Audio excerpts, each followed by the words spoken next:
Hi, I'm Dr. Wilson. I'm a PhD molecular biologist, and welcome to the next part in my review of Robert F. Kennedy Jr.'s terrible book about Fauci. This time, we're going over Chapter 3. This chapter is called the HIV Pandemic Template for Pharma Profiteering. Does he stick to that topic and fully explain what he means by it in this chapter? No, of course not. But we're going to read what he wrote anyway and talk about it. And no surprises, it's really bad. Let's get started. Robert starts off this chapter by trying to defend an odd take, one that the CDC and the National Institutes of Allergies and Infectious Diseases are irrelevant institutions that had to lie and fabricate pandemics in order to justify their existence and their funding. I think this is a great example of how much Robert doesn't understand how much of a threat infectious disease is not only to the United States but to the entire world. You would think that COVID would have taught that lesson, but it apparently hasn't. But despite what Robert thinks, there are so many different threats of infectious disease that are constant in our lives. Not only are there several infectious diseases that we already know about and are constantly trying to keep at bay with things like antibiotics, vaccines, hygiene, so on and so forth, but there are also several unknown or newly emerging infectious diseases that have potential to cause real harm if we aren't on top of them. This requires people to do the hard work to constantly monitor and learn about what infectious diseases might be out there and whether or not they're moving to a position where they can pose more of a threat to humans. In other words, we need organizations like the CDC and the NIAID to do just that. If this just doesn't make sense to you, then I highly encourage you to read Spillover by David Quammen. This book goes over just a sliver of infectious disease history, but in it, David Quammen goes into a lot of detail to explain just how new infectious diseases can jump from animals to humans. He also goes into a lot of detail to explain just how prevalent this risk is and how subtle it is. So we need vigilant monitors if we want to catch something like a new infectious disease right away so that we can prevent as much damage as possible. But Robert doesn't seem to care about it. All he cares about is tearing down one individual, and that's Fauci. And he's going to do that at all cost, even if it means putting all of his followers and all of the people who believe him at more risk because they're believing lies. Also, his arguments for the CDC being a manipulative, money-hungry machine aren't very good because when you look at the actual CDC budget, you see that it accounts for only 8% of the Department of Health and Human Services. Most of that budget is taken up by Medicare, which Robert also doesn't seem interested in actually fixing because, as I talked about in last chapter, he's not concerned with giving more money to researchers who are actually doing the work to understand what's causing these illnesses and how to treat them. No, he just wants to tear down Fauci. And like I said, he's going to do that, whatever the cost. This becomes even clearer very early on in the chapter when Robert says this. In regards to the idea that vaccines and public health had a huge impact on public health, he says that both science and history dismiss this self-serving mythology as baseless. As it turns out, the pills, potions, powders, surgeries, and syringes of modern medicine played only a minor role in the historic abolition of infectious disease mortalities. And then he cites a study from the journal Pediatrics. So let's go to that article in the journal Pediatrics and then see what the entire body of literature has to say on this topic. As you can read here, and as always, these papers will be linked in the description for you to read yourself, the authors state that keeping infectious disease at bay using techniques like water and food safety and purity was a major contributing factor in the decline of diarrheal diseases seen in the early years of the century. Improvements in housing also helped to decrease the crowding in major US cities, which in turn helped reduce the transmission of infectious diseases such as tuberculosis. The authors go on to state that while these improvements happened mostly independently of vaccination and antibiotics, the reductions in vaccine-preventable diseases are impressive. Just because vaccine and antibiotics weren't responsible for the largest decreases in mortality in American history, it doesn't mean they didn't have a huge impact. As we can see today, deaths from vaccine-preventable diseases have been virtually eliminated from countries like the United States. Does Robert want those diseases and those deaths to come back? Well, he's arguing for that position, but I don't think he really believes that.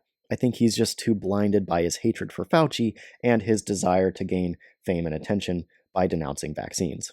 But anyway, another important layer to this denial that Robert is showing here is that not only do vaccines still play a major important role in the public health of countries like America, but in countries that can't as easily improve things like food security, water purity, and housing, vaccines and antibiotics have an even bigger impact that they can make.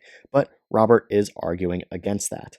Quick side note, we can even see how harmful Robert's misinformation can be when he convinced a substantial portion of the population in American Samoa to refuse measles vaccination, which sparked a new measles outbreak, which ended up killing 83 people and causing 5,700 cases of measles. Just a few pages later, Robert will again reference the terrible, disgraceful Peter Duesberg, where he claims that because the CDC was about to be abolished, which I can't find any corroboration of, he just references an essay written by Duesberg himself, he then says that Duesberg claims that the CDC increasingly needed a major epidemic to justify its existence, and according to Peter Duesberg, they fabricated an HIV/AIDS epidemic. I said I would talk about how terrible Duesberg is every time Robert brought him up, and I meant it. Peter Duesberg is a despicable human being who lied to millions of people and convinced them that life-saving medication was poison. He is single-handedly responsible for the deaths of millions of people, including children, all over the world. Robert turning a blind eye to all of this and accepting Duesberg as a hero just because he went against Fauci is disgusting. But there will be more of that in Chapter 4, because of course Robert cannot organize his thoughts to save his life. So moving further along into this idea that the CDC needed fabricated pandemics in order to stay relevant, Robert starts talking about the 1976 flu scare. In 1976, there was a major concern that a new strain of swine flu was going to cause a pandemic and lots of damage. So in order to try to get ahead of that, the US launched a vaccination campaign to preemptively protect the American public against what was perceived to be an incoming swine flu threat. However, it turned out that these predictions were wrong. The swine flu strain that circulated that year was not much more lethal than a normal strain of flu. So after about 25% of Americans were vaccinated with this flu vaccine, the government decided to halt the vaccination campaign as it was deemed unnecessary. Of course, you can imagine the political kerfuffle this caused, but scientifically speaking, it was just a wrong prediction, but we were doing the right thing. We were preparing ourselves for a pandemic that was perceived to be coming. This was not fabricated, this was not purposely engineered or anything like that. Flu strains are sometimes predicted to be worse than they are, and we did know that that year a potentially dangerous swine flu strain was going to circulate. When it comes to infectious disease, it's much better to be overprepared than it is to be underprepared, which again is why it's important to fund institutions like the CDC. But what does Robert emphasize in this whole event? Of course, he chooses to focus on the adverse events that were caused by the vaccine. Or as he describes it, a national epidemic of Guillain-Barré syndrome, a devastating form of paralysis resembling polio. That's not exactly what happened. It is acknowledged that in very rare cases, flu vaccines can cause Guillain-Barré syndrome. But it is also acknowledged that the flu itself has a much higher likelihood of causing Guillain-Barré syndrome, along with several other potential causes. The mechanism of how exactly this happens with vaccination is not well understood, but what is well understood is that the risk that vaccination poses is far less than the risk posed by actually getting infected by the flu. This is echoed and corroborated in study after study. And by the way, the exact numbers concerning that national epidemic of Guillain-Barré syndrome that Robert, of course, conveniently doesn't talk about is 362 cases out of 45 million people vaccinated. So in summary, is this a risk? Yes. Is Robert blowing it way out of proportion and encouraging people to take a more risky decision? Yes. And he continues to do that as we move further into this chapter, talking about the rotavirus vaccines. But before we get there, I want to make a quick pit stop to point out this monumentally stupid page, where Robert F. Kennedy Jr. claims that Anthony Fauci was spreading unnecessary fear about HIV/AIDS transmission merely by being concerned about it being transmitted by less than intimate contact.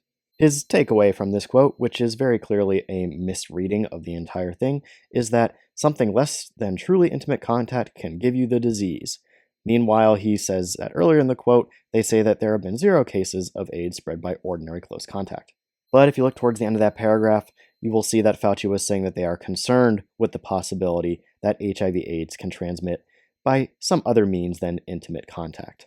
Can Fauci be a better science communicator? Sure. But is it his fault that so many different news outlets and Robert to this day misrepresent his quotes? No, it's not necessarily his fault. Information changes very quickly, especially when it comes to newly emerged infectious diseases.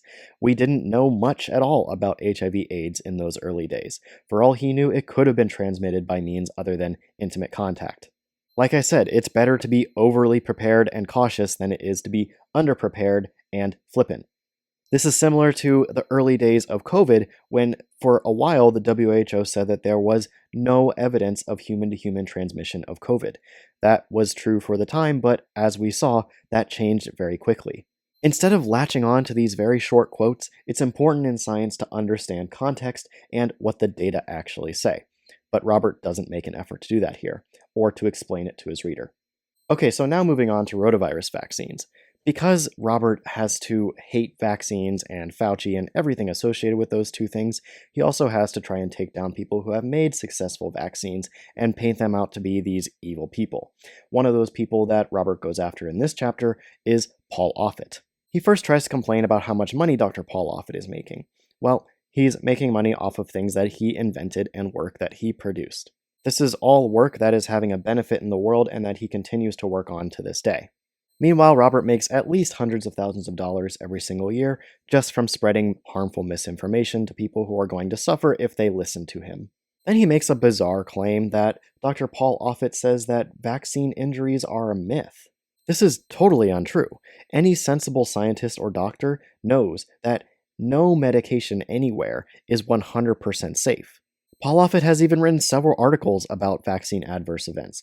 For example, he wrote this one about when they are likely to happen. Robert then says that Dr. Offit justifies any whopper that maximizes vaccine uptake.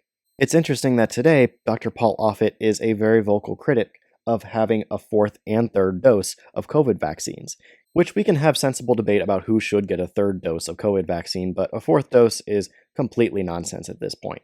When it comes to vaccines, Paul Offit sticks to the science, and these claims that Robert is making are just really weird.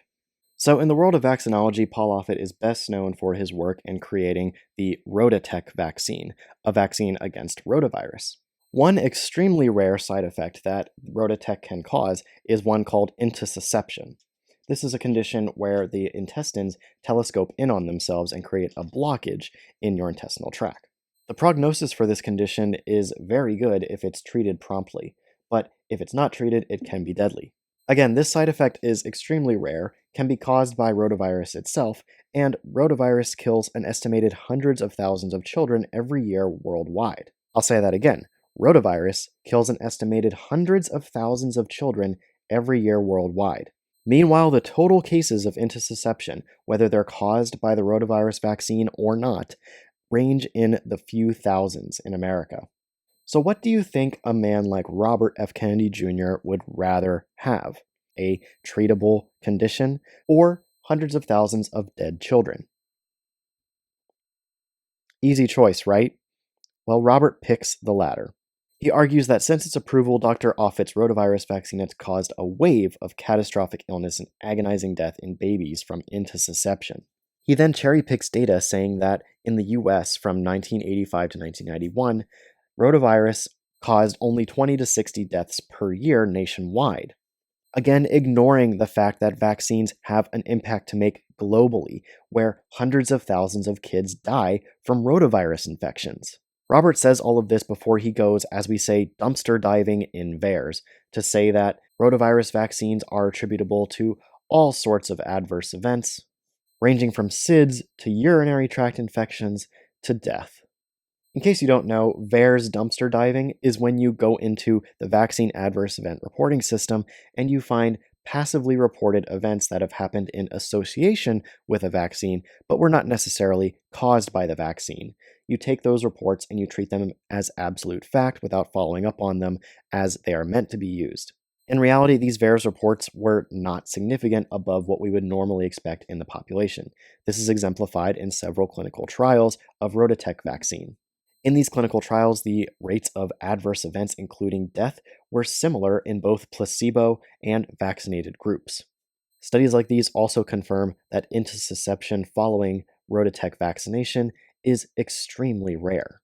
And finally, Robert has to throw in a dumb conspiratorial idea here, where he ominously makes the ill-informed statement that it was discovered that a porcine retrovirus that causes HIV-like syndrome called wasting disease in pigs was found to be present in the Rotatech vaccine. But his own footnote that he links here explains that he is totally misrepresenting this story. The authors here found that the Rotatech vaccine contained small fragments of this porcine virus genome, but when they tried to use these fragments to infect cells, they could not detect any infectious virus. This means that the virus had no potential to infect the children that were injected with the Rotatech vaccine. This is just complete misunderstanding of science that Robert is using in order to fearmonger about a vaccine. Remember when Robert accused Anthony Fauci of something he calls ad-feartizing? I think that he's projecting just a little bit there. But don't worry, if you think that we have come to the end of the disgusting and terrible claims that Robert makes in this book, we're just getting started, because the next chapter is dealing with AIDS and AZT. It's going to be a very infuriatingly bad chapter.